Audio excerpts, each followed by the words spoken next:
कैसे आप सभी? हमको उम्मीद है मस्त स्वस्थ और अपनी पढ़ाई बहुत अच्छे से कर रहे होंगे।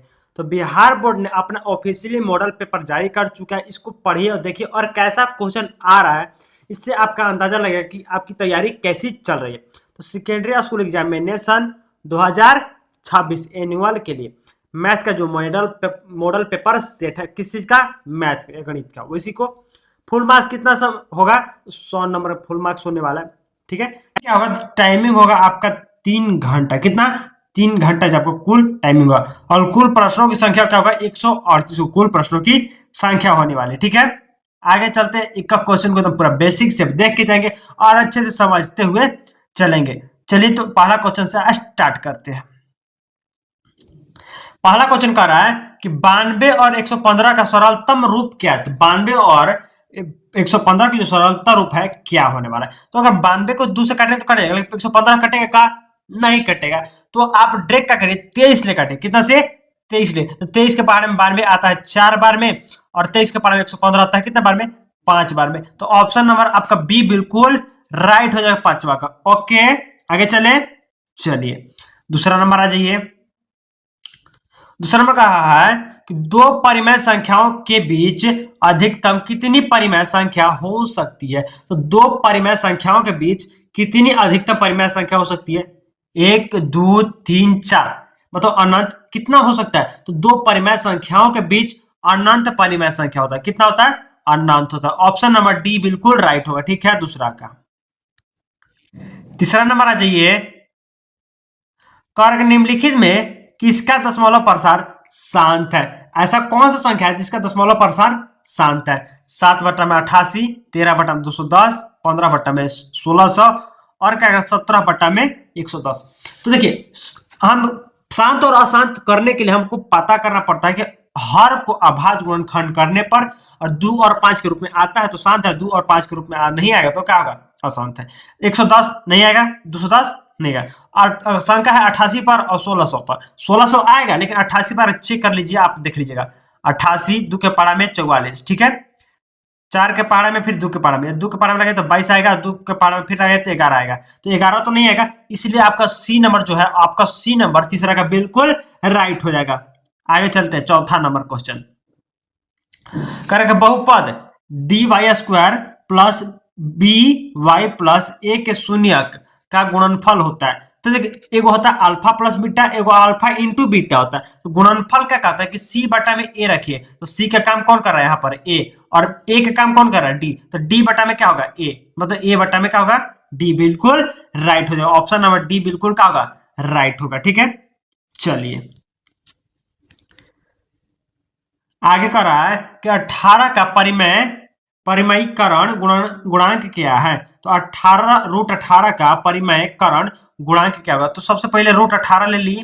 √18, तो √18 का गुणनखंड होता ही नहीं है, तो आप इसको मार सकते हैं, कोई दिक्कत होगा नहीं। ठीक है, आंसर आपका करेक्ट होगा डी। ठीक है, आगे चलते हैं।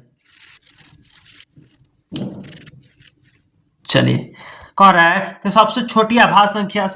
अरे भाई, इतना ज्यादा इंपॉर्टेंट है, वीवीआई क्वेश्चन एग्जाम के दृष्टि से बहुत बार पूछा है, मोस्ट इंपॉर्टेंट क्वेश्चन। सबसे छोटा आभाज्य संख्या 3 2 1 0। आभाज्य संख्या उसको कहते हैं जो अपने आप के पहाड़ा में आता है। किसको कहते हैं? जो अपने आप के पहाड़ा में आता है उसे आभाज्य कहते हैं। तो सबसे छोटी आभाज्य संख्या कहाँ होता है? 2 होता है, 3 होता है, उसके बाद 5 होता है, 7 होता है, 11 होता है, ये सब का है अभाज्य है। लेकिन जब छोटा है वो क्या है? 2 होगा। आपका बी नंबर बिल्कुल राइट होगा, छठा का। ठीक है, आगे चलते हैं। 7वां नंबर कह रहा है कि यदि a बराबर BQ प्लस R, जहां a और b धनात्मक पूर्णांक है, तो मतलब r जो है बड़ा है b से, r बड़ा है 0 से, r बड़ा है b से, इनमें से कोई नहीं। तो आपका जो मान होगा कौन सही होगा? r जो है ना, r से बड़ा होता है कौन? b बड़ा होता है। r से कौन बड़ा होता है? b बड़ा। तो ऑप्शन नंबर ए बिल्कुल राइट होगा, 7वां का ए नंबर। r से कौन बड़ा होता है? b बड़ा होता है। 8 नंबर आ जाइए। निम्नलिखित में कौन परिमेय संख्या है? बिल्कुल अच्छा क्वेश्चन है कि निम्नलिखित में कौन परिमेय संख्या है? तो 4√3, 4 तो हो सकता है, लेकिन 3 होगा क्या? नहीं। √7 का वर्गमूल नहीं होता, √8 का वर्गमूल नहीं होता। अब यहाँ रूट से रूट चिकन, √5 से √5 चिकन कितना है? 6 6 x का है वास्तविक संख्या, मतलब कि नीचे 1 लगा सकते हैं। इसका मतलब है कि परिमेय होगा, तो ऑप्शन नंबर डी का होगा, बिल्कुल राइट होगा 8वां का। ओके, आगे चलिए। 9 नंबर, यदि बहुपद x square plus 12x plus 35 का शून्यक है, बहुत मस्त क्वेश्चन है कि x square plus 12x plus 35 का शून्यक क्या होने वाला है? दोनों धनात्मक होगा, दोनों ऋणात्मक होगा, दोनों बराबर होगा, इनमें से कोई धनात्मक तथा कोई ऋणात्मक होगा। तो देखिए, पहला हम सीधा इस वाला काम करते हैं कि इस वाले संख्या को अंतिम वाला संख्या से गुना करो, और गुना करने के बाद तोड़ो, जोड़ या घटा कर क्या लाना होता है? बीच वाला लाना होता है। तो अगर हम गुना करते हैं तो 35 एक्स स्क्वायर, 35 को तोड़ेंगे तो कैसे तोड़ेंगे? 7 गुना 5, 7 बचे 35, 7 5 12। ऑप्शन नंबर कौन आएगा? दोनों का आएगा, धनात्मक ही होगा। क्या होगा? दोनों का होगा, धनात्मक होगा। तो ऑप्शन आपका ए बिल्कुल राइट होगा 9 का। ठीक है, आगे चलिए। 10 नंबर, निम्नलिखित में कौन अपरिमेय? परिमेय ने पूछ रहा है, और अपरिमेय तो रूट 121 का वर्गमूल होता है कितना? 11। रूट 196 का 14, ठीक है, और रूट 289 का होता है 17। ठीक है, तो इसका वर्गमूल तो होता है, लेकिन 27 का वर्गमूल नहीं होता। ऑप्शन नंबर सी बिल्कुल राइट होगा 10 का। ठीक है, अगर अभी तक चैनल को सब्सक्राइब नहीं किए तो चैनल को सब्सक्राइब कीजिए, लाइक कीजिए, कमेंट कीजिए, फ्री आपको पीडीएफ मिल जाएगा। आपको कमेंट बॉक्स में हम अपना नंबर दे देंगे, वहां से आप व्हाट्सएप पर का पीडीएफ ले लीजिएगा, और हाँ, शेयर जरूर करेगा अपने दोस्तों के पास। आगे चलते हैं, चलिए 11 नंबर क्वेश्चन देखिए। कह रहा है कि बहुपद 5y माइनस 25 का शून्यक होगा। बिल्कुल आग बकाने वाला क्वेश्चन नहीं है। 5y हो चाहे 100, वाई स्क्वायर माइनस 25 बराबर में 0। यहाँ माइनस में 25 इधर करिए प्लस में, यहाँ 5y था, इधर 5 जाएगा कुछ में, गुना में था, यहाँ बटा में वाई स्क्वायर, 5 के बारे में 25, 5 बार में y था, इधर आके रूट आ गया, तो कितना बचा? Root plus minus. Option number C बिल्कुल राइट होगा। देखिएगा, जो रूट अंडर 25 प्लस माइनस होता है, ऑप्शन नंबर सी बिल्कुल राइट हो जाएगा 11 का। आगे आ जाइए। कह कि एक द्विघात बहुपद के शून्यकों का योग तथा गुणनफल, तो योग 3, गुणनफल कितना? -40 है, तो द्विघात बहुपद होगा। द्विघात बहुपद का सूत्र होता है x square minus alpha plus beta bracket x plus alpha into beta. अगर जहां माइनस तहां माइनस, यहाँ प्लस होगा, तहां plus, x square minus alpha plus beta का मान कितना दिया है? 3 रखिए, एक्स प्लस इसका माइनस ऑलरेडी दिया, प्लस माइनस माइनस, और 40। जो ना आएगा आंसर देख लेते हैं इसमें कौन आ जाएगा। दोनों ठे माइनस होना चाहिए। देखिए, बिल्कुल ऑप्शन नंबर ए बिल्कुल राइट होगा। ठीक है, ऑप्शन नंबर आपका ए बिल्कुल राइट हो जाएगा, क्योंकि यहाँ प्लस, यहाँ भी प्लस, यहाँ भी माइनस है, लेकिन आगे यहाँ प्लस है। ठीक है, चलिए 13 में रख लीजिए। कारक युग्म समीकरण x प्लस 2y बराबर 4 है, और 2x प्लस 4y बराबर 8। तो एक हल होगा, 2 हल होगा, इनमें से कोई हल नहीं होगा, अनगिनत हल होगा। तो पहले x के आगे का है 1, इसके आगे का है 2, 1 बटा में 2, इसके आगे 2, इसके आगे 4, 2 बटा में 4, कटने के बाद 1/2। अच्छा, आगे चलिए, 4 8 कटेगा, हाँ 1/2। तीनों का आगे आपस में a1/a2, b1/b2 और c1/c2 आपस में क्या हुआ? बराबर। और जो बराबर होता है तीनों, तो अनगिनत हल होता है। ऑप्शन नंबर डी बिल्कुल राइट हो जाएगा, अनगिनत हल। ठीक है, 14 नंबर, कारक यदि बहुपद एक्स स्क्वायर प्लस ए एक्स माइनस बी के एक शून्यक दूसरे के व्युत्क्रम होता है, बी का मान क्या हो? व्युत्क्रम होगा तो उससे कोई दिक्कत नहीं है, minus. Option number A B आएगा, बिल्कुल राइट होगा, -1। ठीक है, व्युत्क्रम में नहीं होता है, माइनस प्लस वैसे ही होता है। कारक अर्धवृत्त का कोण होता है। अर्धवृत्त मतलब क्या? आधा वृत्त। अर्धवृत्त का कोण का मान होता है 180। ठीक है, चलिए, थोड़ा सा मिस्टेक है, इसमें नहीं दिया है 180, इसमें क्या होना चाहिए आपको बताइएगा? 90 गुना 180, इसमें ऑप्शन नहीं दिया है। आगे बढ़ते हैं,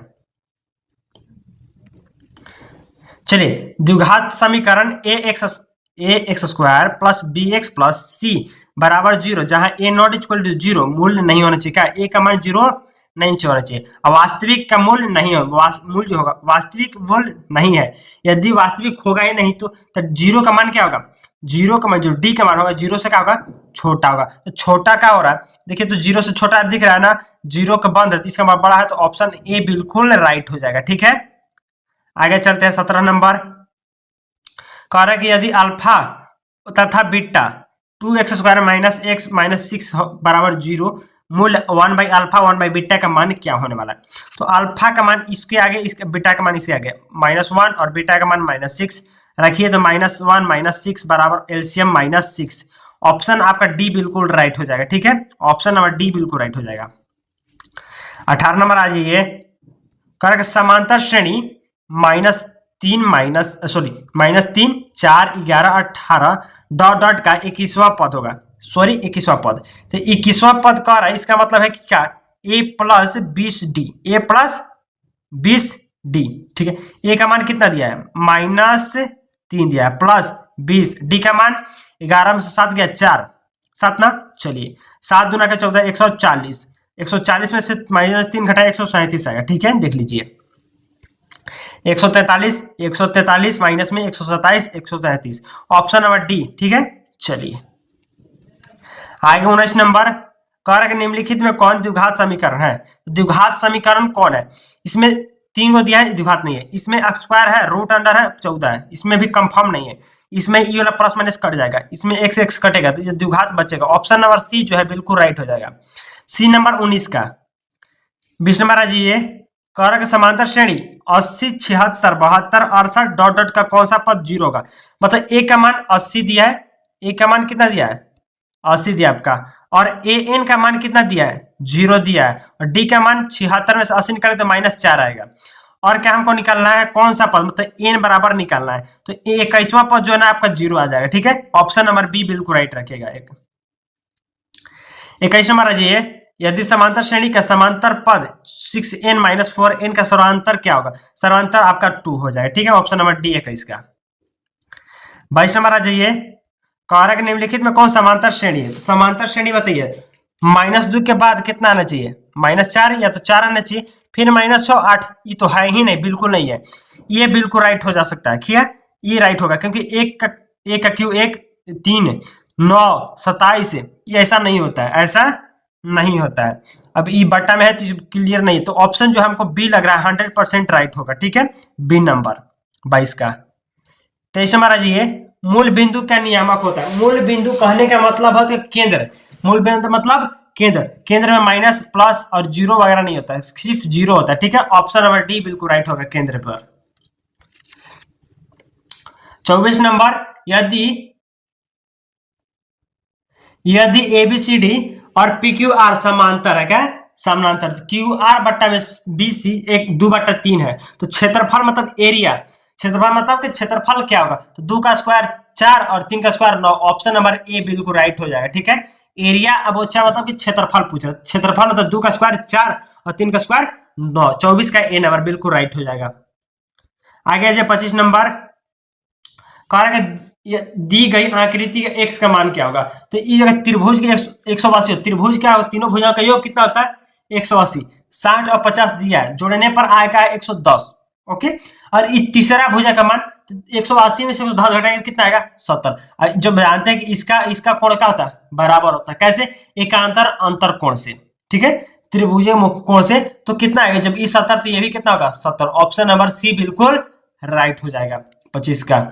26 नंबर आ जाइए, कारक बिंदु 0,6 तथा S 8,0 को मिलाने वाले रेखाखंड के मध्य बिंदु के नियामक है। तो मध्य बिंदु का जो नियामक है, मध्य बिंदु कैसे निकालते हैं, इन दोनों को जोड़कर फिर इन दोनों को जोड़कर, 8 का अगर जोड़े और 0 करें तो 4 आएगा और 3 आएगा, ऑप्शन नंबर डी बिल्कुल राइट हो जाएगा 26 का। 27 नंबर आ जाइए, कारक बिंदु 4,6 और 8,2 के बीच के दूरी सूत्र लगाने वाला है, तो अंडर रूट सूत्र क्या होता है x1 माइनस x2 पूरे का whole square plus y1 minus y2 का होल स्क्वायर पूरे का होल स्क्वायर, ये होता है आपका सूत्र। फार्मूला में आपका निकालिएगा तो ऑप्शन नंबर ए बिल्कुल राइट आ जाएगा 27 का। 28 नंबर आया है कि sine square 60 plus cos square 60, sine अगर कॉस में बदलता है कॉस साइन में बदलता है, कटने के बाद आपका आएगा 1, ऑप्शन नंबर सी बिल्कुल राइट हो जाएगा। ठीक है, 29 नंबर कह रहा है कि एक रैखिक समीकरण का युग्म संगत हो तो रेखाएं होंगी। अगर रैखिक समीकरण का संगत होगा तो क्या होगा, समांतर प्रतिच्छेदी संपाती उनमें से कोई नहीं, हमेशा क्या होता है प्रतिच्छेदी होता है, ऑप्शन नंबर सी बिल्कुल राइट होगा। थोड़ा सा हमको कंफ्यूजन है, देख लीजिएगा। ठीक है, संपाती वैसे ठीक है, ऑप्शन नंबर सी।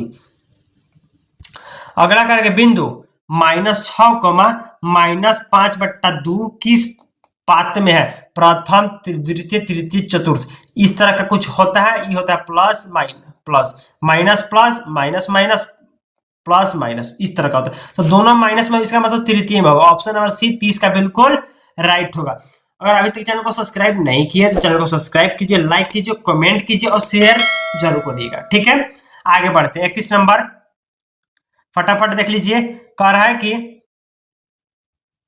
पी क्यू आर में भुजा क्यू आर को एस तथा इस प्रकार बढ़ाया जाता है कि पी आर एस 120 डिग्री है और क्यू पी आर 63 डिग्री है, तो कितना होगा? 120 और 63, मतलब देखिए इस तरह से बढ़ाए तो त्रिभुज के तीनों कोण का मान कितना होता है? 180 होता है। त्रिभुज के तीनों कोण का मान 180 होता है। इसको इधर बढ़ा दिए तो इस वाले कोण को इस वाले कोण को जोड़ेंगे ना, जोड़ेंगे ना, बिल्कुल जोड़ेंगे। तो हमारा आर पर ही ना कर रहा है कि P Q R, R S को एस इस तरह बढ़ाया जाता है।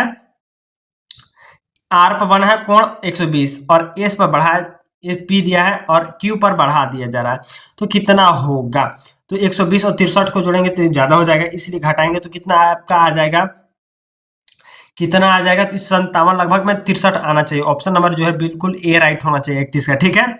आगे चलते हैं 32 नंबर कह रहा है कि यदि किसी त्रिभुज के कोण समद्विभाजित विपरीत भुजा के समद्विभाजित करता है तो त्रिभुज होगा। अगर मान लें एक त्रिभुज है, ठीक है, इसको समद्विभाजित करता है तो यहाँ कोण बनेगा, समकोण बनेगा, लेकिन समद्विभाजित कर रहा है तो समद्विबाहु भी हो सकता है और समकोण भी हो सकता है। हम लेते हैं यहाँ पर समकोण कि उसे समद्विभाजित कर रहे हैं, इसका मतलब क्या बनेगा? समकोण बनेगा, ठीक है। 32 का डी नंबर। 33 नंबर रखिए, एक त्रिभुज एबीसीडी डी और मान लीजिए त्रिभुज है एबीसीडी और यहाँ समांतर ले लेते हैं, क्या है? बीसी और सीडी जो है आपस में समांतर, चाहे इस तरह से है, ठीक है। तो एडी 2 दिया है और 3 दिया है, तो एसी बराबर क्या होने वाला है? आपका 2/3। आपका ऑप्शन नंबर बिल्कुल राइट हो जाएगा, बी नंबर। आगे चलते हैं 34 नंबर। कारक एक त्रिभुज एबीसी तथा डीईएफ ए बी और बी सी के बराबर है तो मान क्या होगा? तो देखिए मान होगा बी और सामने ई बराबर होगा, बी और ई आपस में बराबर होगा। ऑप्शन नंबर बी बिल्कुल राइट हो जाएगा। 35 नंबर आ जाइए, दी गई आकृति में पी क्यू ओ केंद्र वाले वृत्त की स्पर्श रेखा है। जो क्यू ओ क्यू यहाँ पर है दिया 3, ओ क्यू 3, पी क्यू कितना? 4। कह रहा है कि तो ओपी का मान क्या? ओपी का मान कितना होगा? 5। बिल्कुल देख लीजिए, सी नंबर बिल्कुल राइट हो जाएगा। इसका सी नंबर क्या होगा? बिल्कुल राइट आंसर हो जाएगा, ठीक है। आगे चलते हैं, थोड़ा देख लो क्वेश्चन है क्या? नहीं, ठीक है, इंग्लिश में दिया। 36 नंबर आ जाइए, कह रहा है कि एक अक्ष से बिंदु 8 और 12 का दूरी होगा। दूरी क्या करना है भाई? 8 का स्क्वायर कितना होता है? 64। 12 का स्क्वायर होता है 144। जोड़ घटाव करेगा तो कितना आने वाला है? तो 20 आने वाला है। ऑप्शन नंबर बिल्कुल सी राइट हो जाएगा, ठीक है। 64 और 12 144, 20 का वर्गमूल होता है 20, ठीक है। तो आपका बिल्कुल राइट होगा, सी नंबर। 37 नंबर आ जाइए, वृत्त के किसी बिंदु पर खींची गई स्पर्श रेखा और उसके बीच जाने वाले त्रिज्या के बीच का कोण होता है। तो त्रिज्या के बीच का जो कोण होता है कितना होता है? 90 डिग्री होता है ना? कितना होता है? 90 डिग्री। सी नंबर बिल्कुल राइट 37 का। 38 नंबर आ जाइए, कह रहे दी गई आकृति टीपी और टी क्यू स्पर्श रेखा है। टीकी और टीपी क्या है? स्पर्श रेखा है। तो क्यू बिंदु पर प्रकार है तो 50 है, तो कितना होगा? अगर टी जो है 50 है, देखिए इस सामने जो बनता है दोनों कितना बता है? 90। और यहाँ कितना दिया? 50। हम जानते हैं कि चतुर्भुज के चारों कोणों का योग कितना होता है? 180। तो 90 90 180, 90 90 180 प्लस 50 कितना हो जाएगा बाबू? आपका हो जाएगा कितना? 230। 230 और 360 में से 230 घटाए तो कितना आएगा? 130। ऑप्शन नंबर ए 38 का बिल्कुल राइट हो जाएगा। 39 नंबर आ जाइए, करेगा दी गई समकोण त्रिभुज में पी क्यू आर और पी आर क्यू थीटा है तो पी क्यू 3 और पी आर 6 है तो थीटा का मान क्या होगा? कितना होना चाहिए? 45 होना चाहिए। कितना? 45 के 3/6 जब कटेगा तो 1/2 आता है और आता है 45, ठीक है। आगे बढ़ जाइए बाबू। 40 नंबर आ जाइए, कह रहा है कि यदि tan बराबर 3/4 है, tan बराबर 3/4 है तो cos का मान क्या होगा? tan में अगर लेते हैं तो लंब बट्टा में क्या आता है? आपका लंब बट्टा में आधार होता है और अब cos का मान क्या होता है? आधार बट्टा में कौन कहता है? आधार के 4/5। ऑप्शन नंबर 4/5 कहाँ है? बी नंबर बिल्कुल राइट, 40 का बी नंबर, ठीक है। 41 नंबर आ जाइए, करेक्ट, कॉट 44/46 है, जोड़िएगा तो कितना आएगा आपका 90, और कटने के बाद आता है 1, आपका डी नंबर बिल्कुल राइट हो जाएगा। 42 नंबर आ जाइए, निम्नलिखित में किसका मान सबसे अधिक है? तो सबसे मान जो अधिक होता है cos 0 का 90 का मान कितना होता है 0, sin 45 का मान 1/2 होता है, 1/√2 होता है, ठीक है। और sin 30 का मान क्या होता है 1/2 होता है, 1/√2 होता है, शायद 1/2 होता है, ध्यान में थोड़ा हमको मिस्टेक हो रहा है, 1/2 ये होता है। तो tan 45 का मान क्या होता है? तो tan 45 का मान होता है 1, तो ऑप्शन नंबर ए बिल्कुल राइट क्या होगा? सबसे बेसी होता है 1, ए नंबर। 43 नंबर आ जाइए, यदि वृत्त की परिधि 88 सेंटीमीटर हो तो इसकी त्रिज्या क्या होगा? तो वृत्त की परिधि क्या होता है 2πr होता है, क्या होता है 2πr होता है, 2π का मान 22/7, r का मान निकल जाएगा अपने आप, कट आइएगा, तो ऑप्शन हमको लगता है 7 आएगा, देख लीजिएगा, ठीक है। 44 नंबर आ जाइए, त्रिभुज PQR में r समकोण है, PQR में r क्या है समकोण, तो sin P + Q का मान क्या होने वाला है? तो अगर माने कि इस तरह का त्रिभुज में r समकोण है तो E और E इसका मान जोड़ने पर क्या हो सकता है? तो आप इसका एक रख लिए, बी बिल्कुल बिल्कुल राइट हो जाएगा, ठीक है 44 का। 45 नंबर आ जाइए फटाफट, करेंगे यदि α/4 बराबर 15 डिग्री हो तो 3 cos अल्फा का मान क्या होने वाला है? बिल्कुल बहुत मस्त क्वेश्चन दिया है कि अगर 15 दिया है और 3 cos थीटा दिया है तो 15 5 पाड़ा में कट जाता है, इसका मतलब 2 दूनी के 4, ऑप्शन नंबर जो आएगा क्या आएगा √3/2 आएगा, बिल्कुल राइट हो जाएगा, ठीक है। 46 नंबर, R1 तथा R2 त्रिज्या वाले दो वृत्तों के क्षेत्रफल का योग R वाले वृत्त है, क्षेत्रफल बराबर होगा R1 + R2, बिल्कुल राइट हो जाएगा, ठीक है, ऑप्शन नंबर ए 46 का। 47 मारा जाइए, कह रहा है साइन 90 - ए दिया है, थीटा रखे कोई दिक्कत नहीं, साइन 90 - थीटा कौन सी बदलता है कॉस में बदलता है, ऑप्शन नंबर डी रखिएगा 47 का, कॉस में बदलता है। 48 नंबर, एक 15 मीटर लंबी सीढ़ी का ऊर्ध्वाधर, मान लो कि सीढ़ी है ऊर्ध्वाधर शिखर पहुंचती है, यदि सीढ़ी का दीवार का पर 60 डिग्री का कोण बनता है तो दीवार की ऊंचाई क्या थी? यहाँ 60 बनता है तो इसकी ऊंचाई क्या होगा? दीवार ऐसा, तो मान लीजिए कि इसकी सीढ़ी की लंबाई 15 है और इसका ज्ञात करना है, मतलब कि लंब बटा में क्या कौन, मतलब कि साइन का फार्मूला लगेगा, और साइन का फार्मूला लगेगा तो साइन 60 बनेगा, और साइन 60 का मान कितना होता है करने पर आएगा 7.5 आएगा, आपका आंसर बिल्कुल राइट होगा। 49 नंबर आ जाइए, कर cot 1 degree plus cot 79 degree किस पर बदलेगा? तो कॉट और कॉट 79 आपको बदलेगा आपका 90 - थीटा पर, और साइन 90 कॉस बुलाता है आपका 1, ऑप्शन नंबर ए बिल्कुल राइट हो जाएगा। 50 नंबर आ जाइए, कह रहा है कि आर त्रिज्या वाले गोला का संपूर्ण पृष्ठीय क्षेत्रफल होता है, तो गोले का अगर क्षेत्रफल होता है पृष्ठीय क्षेत्रफल तो πr², संपूर्ण पृष्ठ तो 4πr², ठीक है। आप देख लीजिए कौन अच्छा लगता है, तो 4πr² संपूर्ण पृष्ठीय में आता है, ठीक है, तो ऑप्शन नंबर पे है डी बिल्कुल राइट हो जाएगा, संपूर्ण पृष्ठीय क्षेत्रफल, ठीक है। यहीं तक अपना वीडियो को विराम देते हैं और मिलते हैं नेक्स्ट वीडियो में। चैनल पर नए हो तो चैनल को लाइक सब्सक्राइब और बेल आइकन दबाना मत भूलिएगा, शेयर जरूर करिएगा, धन्यवाद।